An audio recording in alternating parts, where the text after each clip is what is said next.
A'udzu billahi minasyaitonir rajim. Bismillahirrahmanirrahim. Wa idza massal insana durru ta'ana li jambihi aw qa'idan aw qa'ima falamma kashafna anhu durrahu marra ka'allam yad'una ila durrim massah kadzalika zuyyina lil musrifina ma kanu ya'malun. Apabila manusia ditimpa kesusahan, dia berdoa kepada kami dalam keadaan berbaring, duduk atau berdiri. Namun setelah kami hilangkan kesusahan itu darinya, dia kembali ke jalan yang sesat, seolah-olah dia tidak pernah berdoa kepada kami untuk menghilangkan kesusahan yang telah menimpanya. Demikianlah dijadikan terasa indah bagi orang-orang yang melampaui batas itu apa yang selalu mereka kerjakan. Pada ayat-ayat ini Allah menerangkan karakter manusia lain, yaitu apabila mereka ditimpa kemudorotan, musibah atau kesulitan, mereka ingat kepada Allah dan berdoa kepadanya, baik dalam keadaan berbaring, duduk ataupun berdiri, agar dihindarkan dan dihilangkan dari mereka semua kemudahan itu. Sebaliknya, jika bahaya, kesengsaraan, dan kesulitan itu telah lenyap dan mereka telah menikmati rahmat, nikmat atau karunia Allah, maka berangsur-angsur lupa kepada pemberian rahmat dan karunia itu. Bahkan mereka mulai kafir kepada Allah. Ayat ini menunjukkan kelemahan-kelemahan manusia dikala ia menerima cobaan dari Allah, dan menunjukkan pula ketergantungan manusia kepada rahmat dan karunia Tuhan pencipta yang mengatur kehidupannya. Karena itu, hendaklah orang-orang yang beriman ingat dan janganlah lupa kepada pencipta dan pengawasannya, baik dalam keadaan kesulitan atau bahaya, maupun dalam keadaan lapang dan senang. Semua itu merupakan cobaan Tuhan kepada hamba-hambanya untuk menguji kekuatan iman mereka. Orang yang berhasil mengatasi segala cobaan yang dialaminya, baik berupa kesulitan maupun kesenangan, mereka itulah yang berhak memperoleh kebahagiaan abadi di dunia dan di akhirat. Orang-orang yang melampaui batas dan orang yang sesat seperti orang musyrik Mekah adalah orang-orang yang telah dipalingkan hatinya oleh setan. Setan telah menjadikan mereka memandang baik perbuatan buruk yang telah mereka kerjakan, sehingga apabila bahaya telah melenyap, mereka akan kembali sesat dan mendurhakai Tuhan. Walaqad ahlaknal quruna min qablikum lamma zalamu waja'athum rusuluhum bil bayyinati wa ma kanu liyu'minu kadzalika najzil qaumal mujrimin. Sungguh kami benar-benar telah membinasakan beberapa generasi sebelum kamu ketika mereka berbuat zalim. Padahal para rasul mereka telah datang membawa bukti-bukti yang nyata.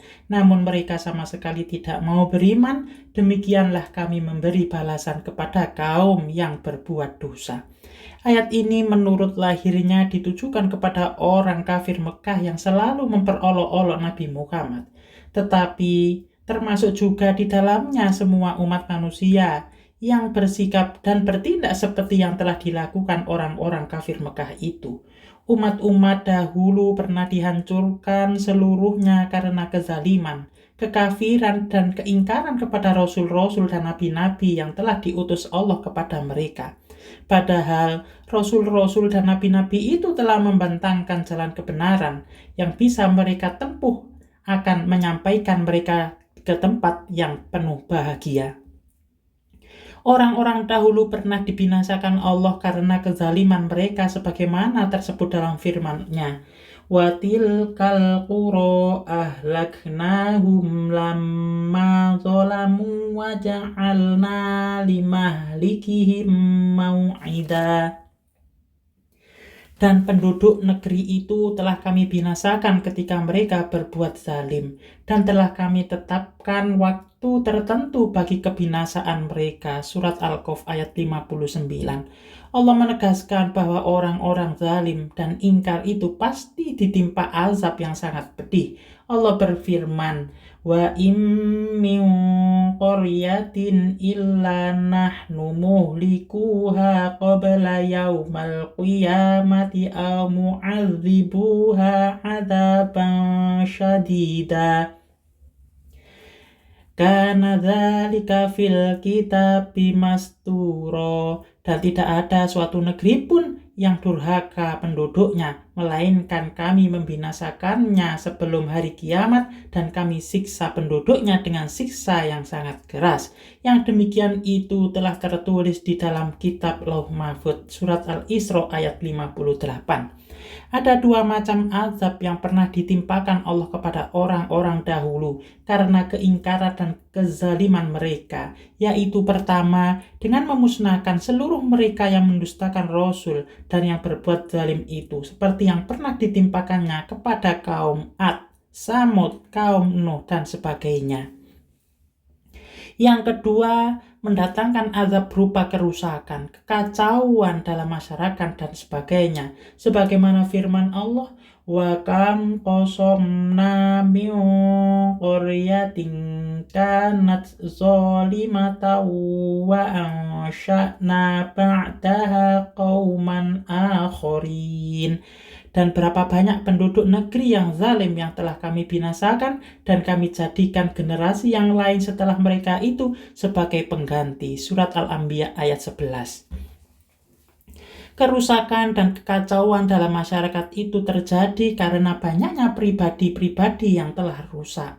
Kemewahan yang berlebihan, suka hidup berfoya-foya, menuruti hawa nafsu, kerusakan akhlak, dan sebagainya yang mengakibatkan golongan yang lemah di antara mereka berada di bawah kekuasaan golongan yang kuat.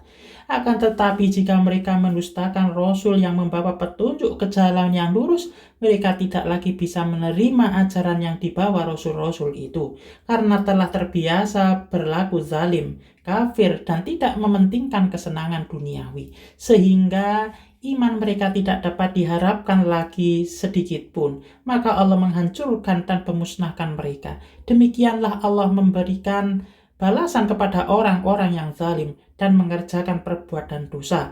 Ada kalanya Allah menghancurkan sekaligus atau mendatangkan azab berupa kerusakan dan kehancuran dalam masyarakat mereka. Hal ini merupakan peringatan keras dari Allah kepada orang-orang musyrik Mekah yang mendustakan Rasulullah. Summa ja'alnakum khala'ifa fil ardi min ba'dihim linanzura kaifa ta'malun. Kemudian kami jadikan kamu sebagai pengganti-pengganti di bumi setelah mereka, untuk kami lihat bagaimana kamu berbuat. Setelah umat-umat yang terdahulu hancur, maka Allah mengganti dengan umat Muhammad. Umat yang mengikuti agama Islam, agama yang membawa manusia kepada kebahagiaan hidup di dunia dan di akhirat. Ayat ini merupakan berita gembira bagi pengikut-pengikut Nabi Muhammad yang sedang mendapat tekanan dan siksaan orang-orang musyrik Mekah waktu itu. Dengan ayat ini mereka bertambah yakin akan kebenaran agama Islam, dan bertambah yakin pula bahwa perjuangan mereka berhasil dengan kemenangan. Janji Allah ini sesuai pula dengan firman-Nya, wa'adallahu alladhina amanu minkum wa amilus sholihati la yastakhlifannahum fil ardi kama stakhlafal ladzina min qablihim wala yumakkinanna lahum dinahumul ladzir tadalahum wala yu'adzillannahum wala yubaddilannahum wala yumakkinanna lahum dinahumul ladzir tadalahum wala yubaddilannahum min ba'di khawfihim amna ya'budunani la yusyrikuna bi syai'a wa man kafara ba'da dzalika fa ulaika humul fasiqun. Allah telah menjanjikan kepada orang-orang di antara kamu yang beriman dan mengerjakan kebajikan bahwa Dia sungguh akan menjadikan mereka berkuasa di bumi sebagaimana Dia telah menjadikan orang-orang yang sebelum mereka berkuasa, dan sungguh Dia akan meneguhkan bagi mereka agama yang telah Dia ridhoi. Dan Dia benar-benar mengubah keadaan mereka setelah berada dalam ketakutan menjadi aman sentosa. Mereka tetap menyembahku dengan tidak mempersekutukanku dengan sesuatu pun. Tetapi barang siapa tetap kafir setelah janji itu, maka mereka itulah orang-orang yang fasik. Surat An-Nur ayat 55. Ayat ini merupakan peringatan bagi kaum muslimin agar selalu berhati-hati dalam menentukan apa yang akan mereka lakukan. Dan selalu ingat akan tugas-tugas yang diberikan Allah kepada manusia sebagai khalifah di bumi. Di antara tugas khalifah di bumi ialah menegakkan hak dan keadilan, membersihkan alam ini dari perbuatan najis, syirik, fasik, serta meninggikan kalimat Allah di muka bumi. Allah akan memperhatikan dan mencatat semua perbuatan manusia dalam melaksanakan tugasnya. Apakah sesuai dengan yang diperintahkannya atau tidak, sebagaimana firman-Nya. Wa huwallazi khalaqas samawati wal arda fi sittati ayyamin wa kana 'arshuhu 'alal ma'i liyabluwakum ayyukum ahsanu 'amala. Wala in qulta innakum mab'utsuna min ba'dil mauti la yaqulanna alladzina kafaru in hadza illa sihrun mubin. Dan Dialah yang menciptakan langit dan bumi dalam 6 masa dan adanya arsy-Nya di atas air, agar Dia menguji siapakah di antara kamu yang lebih baik amalnya. Surat Hud ayat 7. Sehubungan dengan ayat ini, Qatadah berkata, Tuhan kita telah berbuat yang benar. Dia menjadikan kita semua khalifah di muka bumi, tidak lain hanyalah untuk melihat amal-amal kita. Maka perlihatkanlah kepada Allah amalan-amalan kamu yang baik di malam dan siang hari. Wa idza tutla alaihim ayatuna bayyinat qala alladzina la yarjuna liqa'ana bi qur'anin ghairi hadza aw baddil qul ma yakunu li an ubaddilahu min tilqa'i nafsi in attabi'u illa ma yuha ilai inni akhafu in asaitu rabbi adzaba yaumin azim. Apabila dibacakan kepada mereka ayat-ayat Kami secara jelas, orang-orang yang tidak mengharapkan pertemuan dengan Kami di akhirat berkata, datangkanlah kitab selain Al-Quran ini atau gantilah. Katakanlah Nabi Muhammad, tidaklah pantas bagiku menggantikannya atas kemauanku sendiri. Aku tidak mengikuti kecuali apa yang diwahyukan kepadaku. Sesungguhnya aku takut akan azab hari yang dahsyat jika mendurhakai Tuhanku. Dalam ayat ini dijelaskan sikap orang-orang musyrik apabila Nabi Muhammad membacakan kepada mereka ayat-ayat Al-Quran yang diturunkan kepadanya yang mempunyai keindahan bahasa dan isi yang tinggi, yang menunjukkan segala macam kebenaran berdasarkan alasan-alasan dan bukti-bukti yang kuat. maka mereka menentang Rasul untuk mendatangkan kitab selain Al-Quran. Untuk mereka yang berisi hal-hal yang tidak bertentangan dengan kepercayaan yang telah mereka anut, yang tidak mencela Tuhan dan membahas-bahas mereka, yang tidak bertentangan dengan adat kebiasaan mereka dan tidak mengharamkan apa yang telah mereka halalkan. Dengan permintaan itu mereka bermaksud untuk mematahkan hujah yang dikemukakan Nabi Muhammad. Mereka mengharapkan agar Nabi Muhammad bersedia mengabulkan permintaan mereka. Jika Muhammad mengabulkan permintaan mereka, berarti mereka telah dapat melemahkan alasan-alasan yang dibenarkan oleh Muhammad sendiri. Maka Allah mengajarkan kepada Nabi Muhammad agar dia mengatakan kepada mereka bahwa Al-Quran itu dari Allah, bukan dari diri sendiri. Jika ia mengubah dan menukarnya, berarti Al-Quran itu buatannya sendiri, bukan dari Allah. Namun jawaban yang mereka terima berlawanan dengan harapan mereka, bahkan bernada ancaman dan peringatan yang keras yang menyatakan bahwa karena keingkaran mereka yang sangat itu, maka mereka tidak layak lagi menerima ajaran-ajaran Allah, melainkan azab Allah lah yang mereka terima.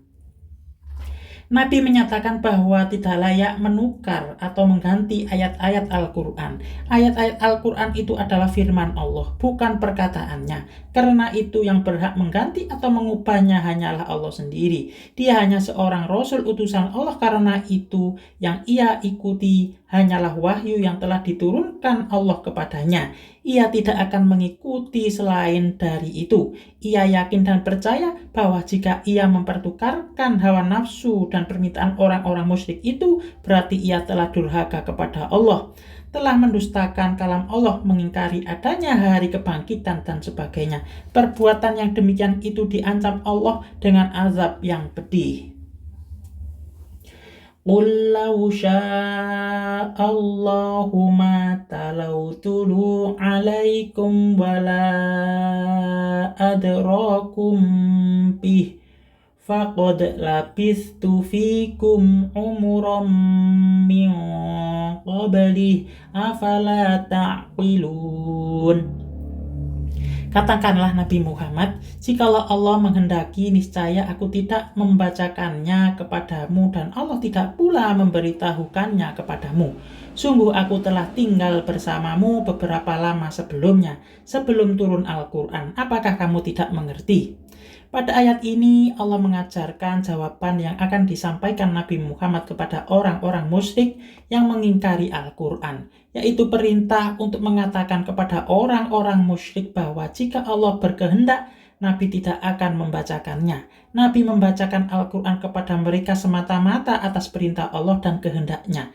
Seandainya Allah tidak berkehendak menyampaikan Al-Quran itu kepada mereka, tentu Dia tidak akan mengutus dirinya kepada mereka, sehingga Al-Quran yang mengandung petunjuk-petunjuk untuk kebahagiaan hidup di dunia dan di akhirat itu tidak akan sampai kepada mereka. Allah berfirman, وَلَقَدْ جِئْنَاهُمْ بِكِتَابٍ فَصَّلْنَاهُ عَلَى عِلْمٍ هُدًى وَرَحْمَةً لِقَوْمٍ يُؤْمِنُونَ. Sungguh kami telah mendatangkan kitab Al-Quran kepada mereka yang kami jelaskan atas dasar pengetahuan sebagai petunjuk dan rahmat bagi orang-orang yang beriman. Surat Al-A'raf ayat 52. Ayat ini menegaskan bahwa Allah telah menurunkan Al-Quran kepada Nabi Muhammad yang berisi petunjuk bagi kemaslahatan hidup di dunia dan di akhirat, serta menegaskan bahwa Muhammad adalah utusan Allah yang menyampaikan petunjuk itu kepada manusia. Sebagai bukti kebenaran wahyu yang telah disampaikan itu, maka Allah memerintahkan kepada Nabi agar mengatakan kepada orang musyrik bahwa dia Muhammad telah hidup dan bergaul bersama mereka lebih dari 40 tahun. Mereka semua telah mengetahui pula sifat-sifat, watak, dan kepribadian Nabi, telah mengetahui pula akhlak, tingkah laku, sikap, dan keadilannya terhadap mereka semua. Selama itu pula mereka semua mengetahui bahwa Nabi tidak pernah membaca satu kitab pun, karena dia tidak pandai membaca. tidak pernah belajar kepada seorang pun dan tidak pula menyampaikan perkataan yang sama nilainya dengan ayat-ayat Al-Quran. Karena itu, apakah benar Nabi berbuat kebohongan? Sebagaimana dugaan mereka, kenapa mereka semua meminta kepada Nabi untuk mengganti ayat-ayat Al-Quran dengan yang lain? Sebagaimana diketahui bahwa tiap-tiap rasul yang diutus Allah kepada kaumnya diberi berbagai keistimewaan oleh Allah. Sebelum diangkat menjadi rasul seperti Musa alaihissalam diberi hikmah dan ilmu pada saat-saat itu berusia antara 30 dan 40 tahun. Pada waktu akalnya telah sempurna sebagaimana firman Allah. Walamma balagho asyuddahu wastawa atainahu hukma wa ilma wa kadzalika najzil muhsinin. Dan setelah dia Musa dewasa dan sempurna akalnya, kami anugerahkan kepadanya hikmah, kenabian, dan pengetahuan. Dan demikianlah kami memberi balasan kepada orang-orang yang berbuat baik. Surat Al-Qasas ayat 14. Demikian pula Yusuf alaihissalam diberi oleh Allah hikmah dan pengetahuan pada saat ia mencapai umur dewasa. Sebelum diangkat menjadi rasul, surat Yusuf ayat 22, seperti ilmu mentakwilkan mimpi dan sebagainya. Nabi Isa alaihissalam sebelum diangkat menjadi rasul pada waktu kecil dalam buayan telah pandai berbicara, dilahirkan tanpa bapak, diberi kitab dan hikmah. Surat Al-Imran ayat 46, 47, dan 48. Nabi Muhammad telah diberi Allah keistimewaan seperti keistimewaan yang telah diberikan kepada nabi-nabi dan rasul-rasul terdahulu. Beliau juga diberi keistimewaan yang lain, yaitu keistimewaan yang langsung dirasakan, diyakini, dan diketahui oleh seluruh anggota masyarakat Mekah pada waktu itu. Seluruh penduduk Mekah menganggap beliau sebagai seorang yang jujur, yang benar-benar dapat dipercaya. Ia dipandang sebagai orang yang adil dalam menetapkan keputusan, tidak berat sebelah. Sebagai contoh, ialah kebijaksanaan beliau memberi keputusan kepada kabilah-kabilah Quraisy yang meminta beliau untuk menentukan siapa yang berhak meletakkan kembali Hajar Aswad ke tempatnya semula ketika Ka'bah direnovasi. Pemuka Quraisy membersihkan dan memperbaiki Ka'bah. Karena itu mereka mengetahui Hajar Aswad dari tempatnya. Setelah Ka'bah itu sesuai dibersihkan dan diperbaiki, mereka ingin meletakkan kembali Hajar Aswad ke tempatnya. Pada para kepala suku kabilah bertikai dalam menetapkan siapa yang paling berhak meletakkan kembali Hajar Aswad ke tempatnya semula. Masing-masing kepala kabilah merasa berhak, sehingga terjadilah perbedaan dan perselisihan yang hampir menimbulkan pertumpahan darah di antara mereka. Maka salah seorang di antara mereka meminta Muhammad memberikan keputusan tentang siapa yang lebih berhak meletakkan Hajar Aswad itu kembali. Apa saja keputusan Nabi akan diikuti. Permintaan orang itu disetujui oleh kepala-kepala kabilah, dan Muhammad bersedia pula memenuhi permintaan mereka. Beliau membuka sorbannya dan meletakkan Hajar Aswad di atasnya. Kemudian disuruhnya masing-masing kabilah memegang topi serban itu dan bersama-sama mengangkatnya. Setelah tiba di tempat Hajar Aswad, beliau meletakkan di tempat semula. Keputusan beliau ini diakui oleh kepala-kepala kabilah sebagai suatu keputusan yang adil, tepat, dan bijaksana. Orang-orang Mekah sangat percaya kepada beliau. Karena kepercayaan itu beliau digelar Al-Amin, orang kepercayaan. Karena kepercayaan itu pula Khadijah mempercayainya sebagai pedagang kepada beliau. Akhirnya Khadijah menjadi istri beliau. Beliau diakui oleh orang-orang Mekah sebagai orang yang berakhlak mulia, kuat kepribadiannya, disegani, dan sebagainya. Setelah beliau bertugas sebagai rasul, beliau menyampaikan ayat-ayat Al-Quran kepada mereka serta mengajak mereka untuk masuk agama Islam. Tiba-tiba mereka menuduh Muhammad sebagai seorang pembohong, seorang yang mengganggu ketentraman umum, dan orang yang mengubah dan merusak kepercayaan serta adat istiadat yang telah mereka warisi dari nenek moyang mereka sejak dahulu. Karena kebencian mereka kepada Muhammad, mereka tidak ingin lagi akan sikap dan kepercayaan mereka terhadapnya. Inilah yang dimaksud Allah dengan firman-Nya di atas, yang artinya sesungguhnya aku telah tinggal bersamamu beberapa lama sebelumnya. Faman azlamu mimman iftara 'ala Allahi kadziban aw kadzdzaba bi ayatihi innahu la yuflihul mujrimun. Maka siapakah yang lebih zalim daripada orang yang mengada-ngadakan kebohongan terhadap Allah atau mendustakan ayat-ayatnya? Sesungguhnya para pendurhaka itu tidak akan beruntung. Ayat ini menerangkan perbuatan orang yang paling zalim di sisi Allah ialah satu, orang yang berbuat dusta terhadap Allah. Seperti yang telah dilakukan orang-orang musyrik karena keingkaran mereka, yaitu meminta Rasulullah menukar ayat-ayat Al-Quran dengan perkataan yang lain yang tidak bertentangan dengan kepercayaan mereka. Yang kedua, orang yang mendustakan ayat-ayat Allah. Ayat ini memberi peringatan bahwa orang yang melakukan salah satu dari perbuatan yang paling zalim itu adalah orang yang pantas mendapatkan kemurkaan Allah dan siksaannya.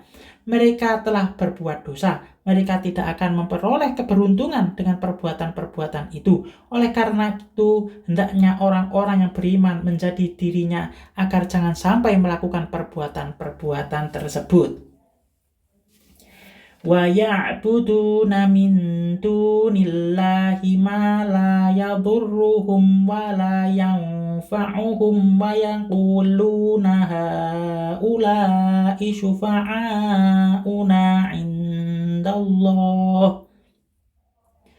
Qul atunabbi'una Allaha bima la ya'lamu fis samawati wala fil ardh. Subhanahu wa ta'ala amma yusyrikun. Mereka menyembah selain Allah apa yang tidak dapat mendatangkan mudarat kepada mereka dan tidak pula memberi manfaat. Mereka berkata, mereka sembahan itu adalah penolong-penolong kami di hadapan Allah. Katakanlah, apakah kamu akan memberitahukan kepada Allah sesuatu di langit dan di bumi yang tidak Dia ketahui? Maha suci dan maha tinggi Dia dari apa yang mereka persekutukan. Ayat ini menerangkan bentuk kepercayaan orang-orang Arab jahiliyah. Mereka menyembah berhala di samping menyembah Allah. Karena mereka percaya bahwa patung-patung dan berhala-berhala itu dapat memberi manfaat kepada mereka sebagaimana ia dapat memberi mudarat. Jika mereka melakukan sesuatu yang dapat menimbulkan kemarahannya, padahal jika mereka mau berpikir dan menyadari benar-benar bahwa patung itu adalah benda mati yang dibuat oleh tangan mereka sendiri, mereka akan tahu bahwa berhala-berhala itu tidak akan dapat menimbulkan mudarat atau manfaat kepada siapapun dan tentu mereka tidak akan menyembahnya. Yang berhak disembah hanyalah Allah Maha Kuasa lagi Maha Pencipta. Orang-orang Arab pada masa jahiliyah menganut bermacam-macam agama dan kepercayaan, serta mempunyai beberapa cara dalam melakukan peribadatan kepada sesembahan-sesembahan mereka. Semua kepercayaan itu menunjukkan keyakinan bahwa Tuhan itu banyak, bukan esa. Dengan perkataan lain, mereka mempersekutukan Allah dengan yang lain. Di antara mereka ada pula yang memeluk agama Yahudi seperti sebagian penduduk Madinah dan sebagian penduduk Yaman. Dan ada pula yang memeluk agama Nasrani seperti penduduk Ghazan dan penduduk Najran. Demikian pula segolongan suku Aus dan Khazraj yang tinggal di daerah yang berbatasan dengan Khaybar, Quraizah, dan Bani Nazir. Di antara mereka ada pula yang beragama Sabi'in, yaitu umat sebelum Nabi Muhammad yang mengetahui adanya Tuhan yang Maha Esa dan mempercayai adanya pengaruh bintang-bintang. Kemudian Allah menerangkan sikap orang-orang Arab terhadap berhala-berhala. Di antaranya ada yang mengatakan bahwa mereka percaya berhala itu tidak dapat mendatangkan kemudaratan dan manfaat, tetapi mereka percaya bahwa sesembahan-sesembahan itulah yang akan menjadi perantara bagi mereka untuk memohonkan syafaat bagi mereka di sisi Allah.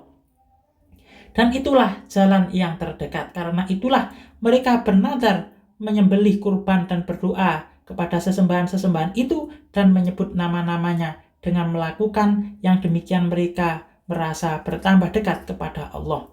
Diriwayatkan oleh Ibnu Abi Hatim dari Ikrimah bahwa Nadar bin Haris berkata, apabila datang hari kiamat, maka Lata dan Uzza akan memberi syafaat kepadaku.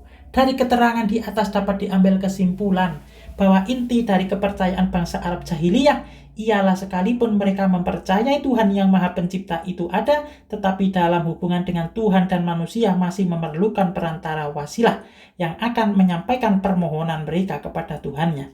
Kemudian Allah memerintahkan agar Nabi Muhammad menyampaikan kepada orang-orang musyrik itu sesuatu yang dapat membuktikan kebohongan mereka dan sesuatu yang dapat membantah perkataan mereka dengan mengatakan bahwa apakah mereka mengabarkan kepada Allah sesuatu yang tidak diketahuinya, yaitu bahwa ada pemberi syafaat di langit dan di bumi yang dapat memberikan syafaat sebagai perantara antara Allah dan makhluknya. Padahal seandainya ada, tentu Allah mengetahuinya.